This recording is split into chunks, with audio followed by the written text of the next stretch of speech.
श्रीमती निर्मला सीतारमण जी, आप बैठ जाए। माननीय सदस्य प्लीज, माननीय सदस्य प्लीज, प्लीज माननीय सदस्य प्लीज।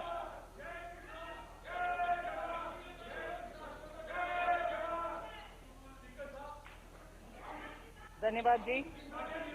ऑनरेबल आपको बोलने का मौका दूंगा बजट के बाद। माननीय वित्त मंत्री जी। Honourable speaker, I present the budget for the year 2021-2022.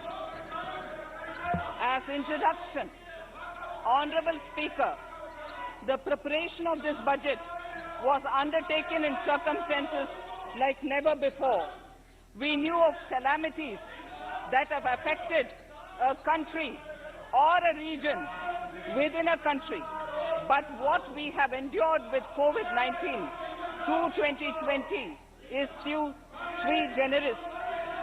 When I presented the budget 2020-2021, we could not have imagined that the global economy, already in throes of a slowdown, would be pushed into an unprecedented contraction.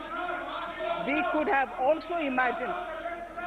not have also imagined then that our people, as those in other countries, would have to endure the loss of near and dear ones and suffer hardships brought about due to a health crisis. The risk of not having a lockdown was far too high. Within 48 hours of declaring a 3-week-long complete lockdown, the Prime Minister announced the Pradhan Mantri Garib Kalyan Yojana, valued at 2.76 lakh crores, that provided free food grain to 800 million people, free cooking gas for 80 million families for months, and cash directly to over 400 million farmers, women, elderly, the poor and the needy. Even as a large section of citizens stayed home, milk, vegetables, fruit suppliers, health and sanitary workers, truck drivers, railways and public transport workers, bank employees, electricity workers, our annadatas, police, firemen and the armed forces all had to go about their work as normal, but with the additional anxiety of the virus hanging over them.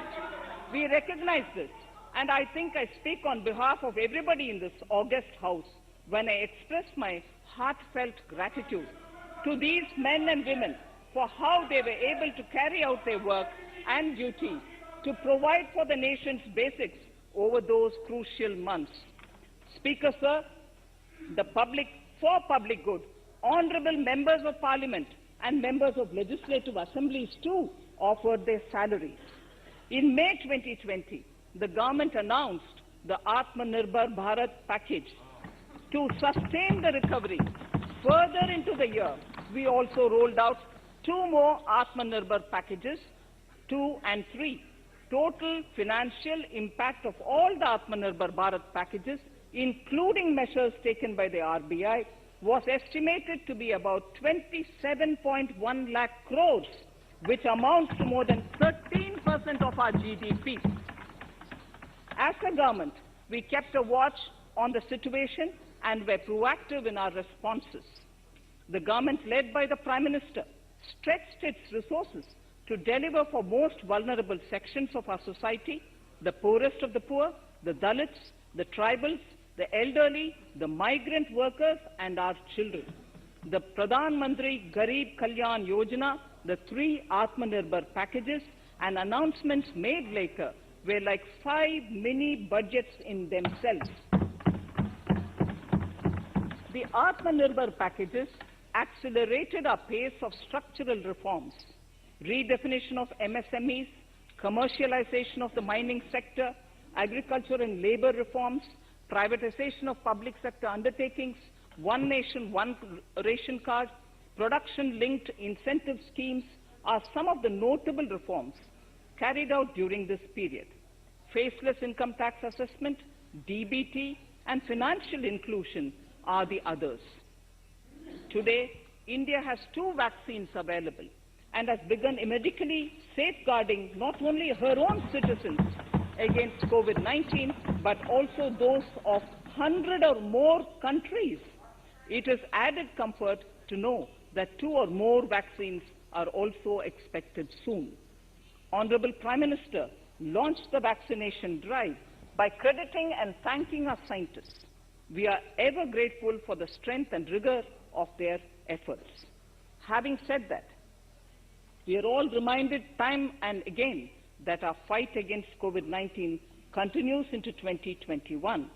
Now, just as it happened after the 2 world wars, there are signs that the political, economic, and strategic relations in the post-COVID world are changing. This moment in history is the dawn of a new era, one in which India is well poised to truly be the land of promise and hope. I borrow the words of Rabindranath Tagore. Faith is the bird that feels the light and sings when the dawn is still dark. Faith is the bird that feels the light and sings when the dawn is still dark. In this spirit, I can't help but recall the joy that we as cricket-loving nation felt after the Team India's recent spectacular success in Australia. It has reminded us of all the qualities that we as a people, particularly our youth, epitomize of having abundant promise and the unsuppressed thirst to perform and to succeed. Today, data shows that India now has one of the lowest death rate of 112 per million population and one of the lowest active cases of about 130 per million. This has laid the foundation to the revival we are seeing now in the economy. This budget will be the first of this new decade. This budget will also be a digital budget, and that has happened with all your support. So far, only 3 times has a budget followed a contraction in the economy. All such contractions earlier were as a result of situations typical to India. This time, the contraction in our economy is due to a global pandemic, just like in several other countries. Having said that, I want to confidently state that our government is fully prepared to support and facilitate the economy's reset. This budget provides every opportunity for our economy to raise and capture the pace that it needs for a sustainable growth. 2021 is the year of many important milestones for our history. I mention a few of these.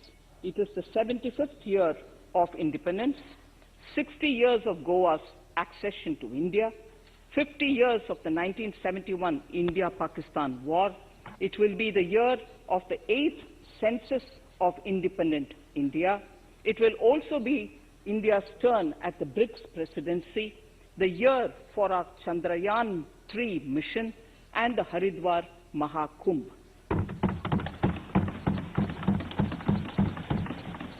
Honorable Speaker, before I commence Part A of the budget, I want to take a moment to acknowledge how isolating and distancing seemed like insurmountable challenges for a country like ours that has people coming together in times of crisis. It hurts us in many ways. It hurt us in many ways. I bow my head in respect to every citizen for the endurance shown in facing what was an undeniably a tough year for all our physical and mental well-being. Part A. In Part A, I wish to lay a vision for Atmanirbhar Bharat. Atmanirbhar Bharat or Atmanirbharta is not a new idea. Ancient India was largely self-reliant and equally a business epicenter of the world. Atmanirbhar Bharat is an expression of the 130 crore Indians who have full confidence in their capabilities and skills.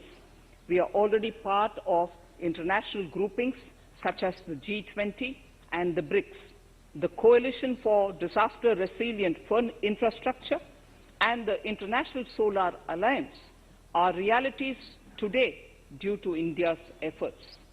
The proposals in Part A will further strengthen the Sankalp of Nation First, doubling farmers' income, strong infrastructure, healthy India, good governance, opportunities for youth, education for all, women empowerment, and inclusive development, among others.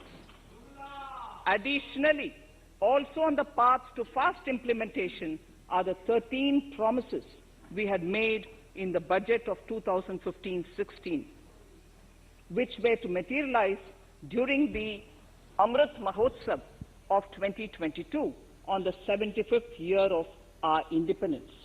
They too resonate with the vision of Atmanirbharta. The budget proposals for 21-22 rest on 6 pillars: health and well-being, physical and financial capital and infrastructure, inclusive development for aspirational India, reinvigorating human capital, innovation and R&D, and as 6th, minimum government and maximum governance. I now move to talking about the first pillar, health and well-being. Even at the outset, I would like to say that the investment on health infrastructure in this budget has increased substantially. Progressively, as institutions absorb more, we shall commit more. Taking a holistic approach to health, we focus on strengthening 3 areas: preventive, curative, and well-being. Health systems. A new centrally sponsored scheme, PM Atmanirbhar Swasth Bharat Yojana, will be launched with an outlay of about 64,180 crores over 6 years. This will develop capacities of primary, secondary, and tertiary care health systems, strengthen existing national institutions, and create new institutions to cater to detection and cure of new and emerging diseases. This will be in addition to the National Health Mission.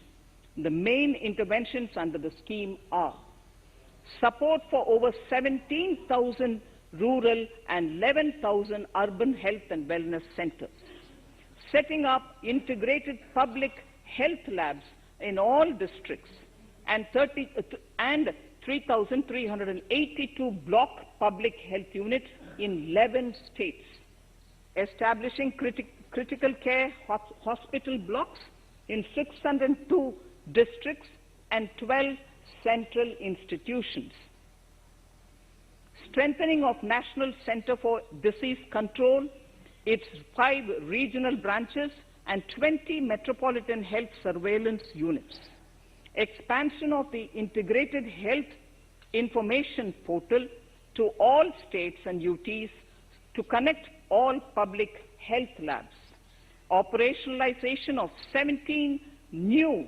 public health units, and strengthening of 33 existing public health units at points of entry, that is, at 32 airports, 11 seaports, and 7 land crossings, setting up of 15 health emergency operations centers and 2 mobile hospitals, and setting up of a National Institution for One Health, a regional research platform for WHO, World Health Organization, Southeast Asia Region Office, 9 biosafety level 3 laboratories, and 4 regional national institutes for virology.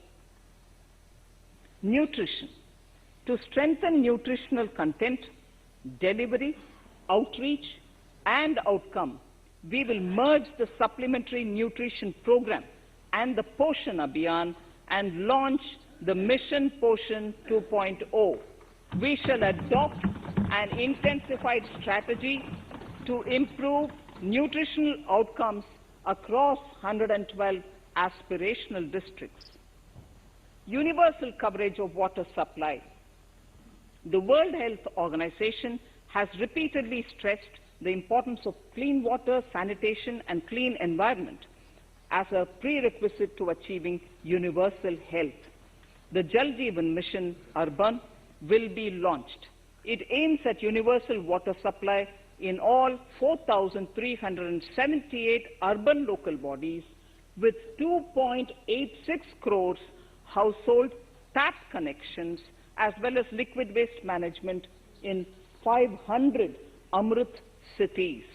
It will be implemented over 5 years with an outlay of 2,87,000 crores.